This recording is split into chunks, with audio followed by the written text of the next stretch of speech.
شروع کرتی ہوں اللہ کے نام سے جو بڑا مہربان نہایت رحم کرنے والا ہے۔ قبر کی پہلی رات وہ رات ہے جس کا سامنا ہر انسان کو کرنا ہی ہے اور اس سے کسی کو بھی نجات نہیں ہے۔ قبر کی پہلی رات مومن اور نیک بندوں کے لیے تو بہت آسان اور نعمتوں بھری ہے، جبکہ کافر کے لیے تکلیفوں بھری، وحشت ناک اور خوفناک ہے۔ موت کے پہلے کچھ گھنٹے اور کچھ دن روح کا تعلق عالم برزخ کے علاوہ اپنے جسم سے بھی رہتا ہے، کیونکہ روح کو اپنے جسم سے محبت تھی، اس لیے روح اپنے بدن کے ساتھ خاص تعلق اور خاص توجہ رکھتی ہے۔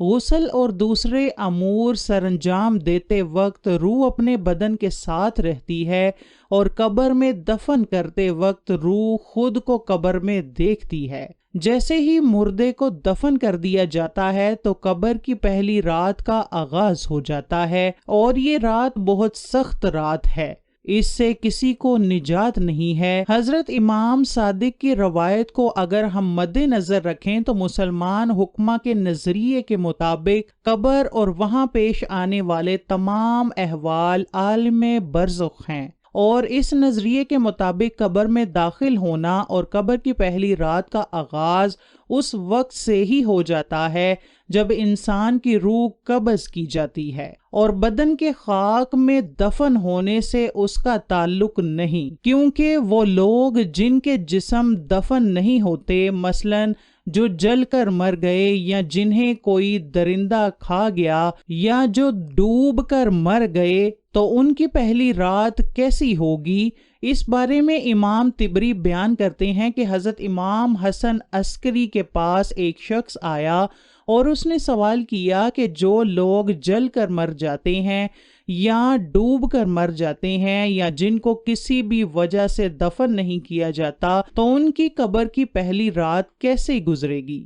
تو آپ نے فرمایا کہ مرنے کے بعد کی حالت کا نام قبر ہے، خواہ مرنے والا جل جائے، سمندر میں ڈوب جائے، اسے کوئی مگرمچھ کھا جائے یا اژدہا نگل جائے۔ اس قبر کی کیفیت یا انعام و عذاب کی کیفیت کے بارے میں ہمیں کچھ بتایا نہیں گیا، بس جس قدر بتایا گیا ہے اسی پر ہمیں آمنا و صدقنا کہنا چاہیے۔ قبر میں عذاب کیسے ہوگا، انعام کیسے ملیں گے، ان سب کے بارے میں حقیقی علم صرف اللہ کو ہے، ہمیں بس اتنا ہی معلوم ہے جتنا بتا دیا گیا ہے، اس لیے اس بارے میں بہت زیادہ سوال نہیں کرنے چاہیے۔ بس اتنا جان لیں کہ جس طرح ہم رات کو خواب دیکھتے ہیں تو خواب میں جو کچھ ہوتا ہے وہ روح کے ساتھ ہوتا ہے، جسم تو بستر میں ہوتا ہے، انسان جہاں سویا ہوتا ہے وہیں سب کو سویا نظر آتا ہے۔ اب خواب میں کسی سے ملاقات ہوئی یا جو بھی معاملہ ہوا وہ روح کے ساتھ ہوا، جسم کے ساتھ نہیں ہوا۔ اسی طرح مرنے کے بعد روح علیین میں ہوتی ہے اور جسم قبر میں ہوتا ہے۔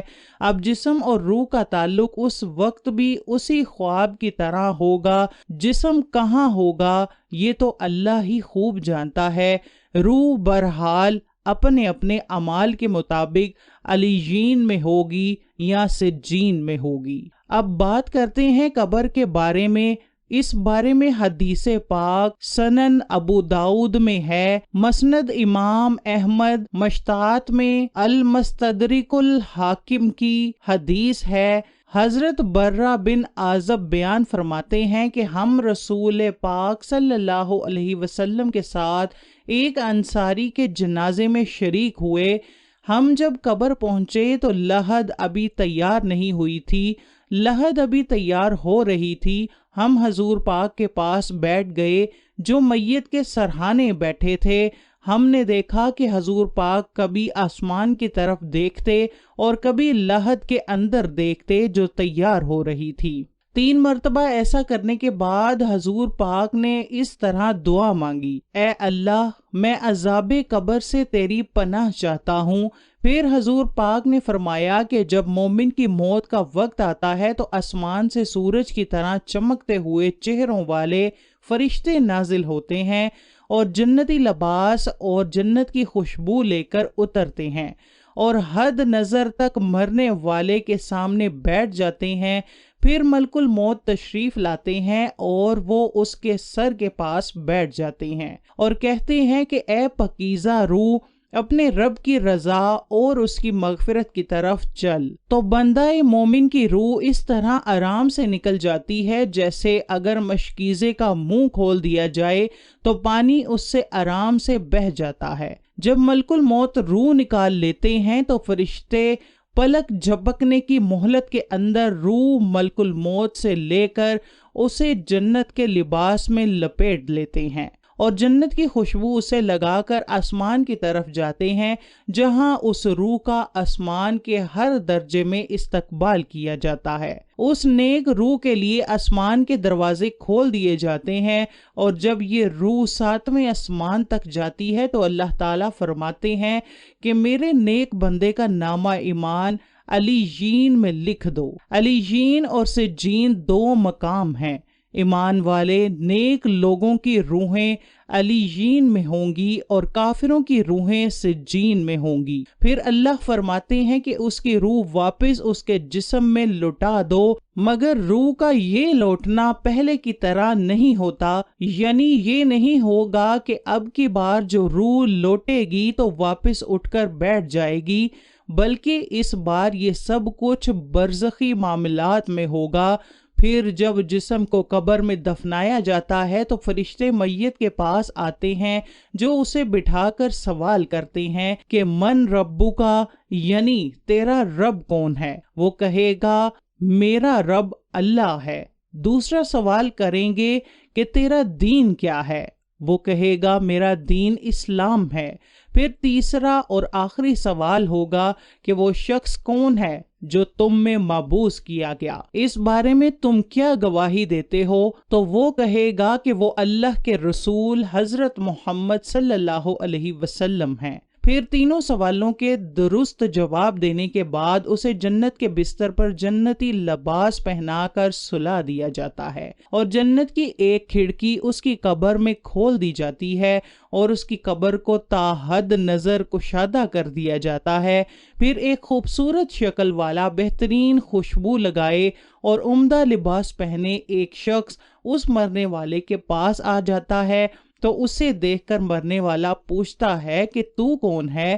تو وہ شخص کہتا ہے کہ میں تیرا نیک عمل ہوں۔ پھر مرنے والا کہے گا کہ اللہ جلدی کر اور جلدی قیامت برپا فرما دے تاکہ میں اپنے اہل و عیال کی طرف چلا جاؤں۔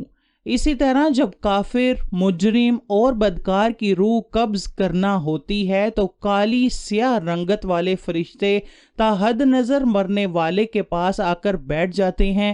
پھر ملک الموت تشریف لاتے ہیں اور کہتے ہیں کہ اے خبیث روح، چل اپنے رب کے غضب اور ناراضگی کی طرف۔ یہ سن کر روح چھپنے کی کوشش کرتی ہے اور پورے جسم میں پھیل جاتی ہے، تو پھر ملک الموت اس طرح روح کو کھینچتا ہے جیسے لوہے کی سلاخ کو گیلے خون میں سے کھینچا جاتا ہے۔ اس کی نسیں اور پٹھے ٹوٹ جاتے ہیں اور اس بدکار انسان کی حالت ایسی ہو جاتی ہے جیسے دھنی ہوئی روئی میں سے کانٹے دار چھڑی نکالی جائے تو روئی کے گالے اس میں پیوست ہو جاتے ہیں۔ جب ملک الموت اس کی روح نکال لیتے ہیں تو فرشتے پلک جھپکنے کی مہلت سے پہلے اس کی روح کو ملک الموت سے لے لیتے ہیں اور اسے بالوں سے بنے کمبل میں لپیٹ لیتے ہیں، اور انتہائی گندی زمین کے مرداروں سے نکلنے والی بدبو اس میں سے آتی ہے۔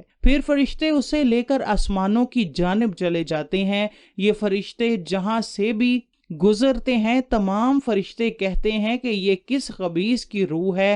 تو کہا جاتا ہے کہ یہ فلاں بن فلاں کی روح ہے، اور انتہائی گندا نام اس کا بتایا جاتا ہے، یہاں تک کہ اسے 7ویں آسمان پر لے کر جایا جاتا ہے، مگر آسمان کے دروازے اس کے لیے نہیں کھولے جاتے۔ پھر اللہ فرماتا ہے کہ اس کا نامہ اعمال سجین میں لکھ دو۔ پھر اس کی روح کو شدت کے ساتھ پٹخ دیا جاتا ہے۔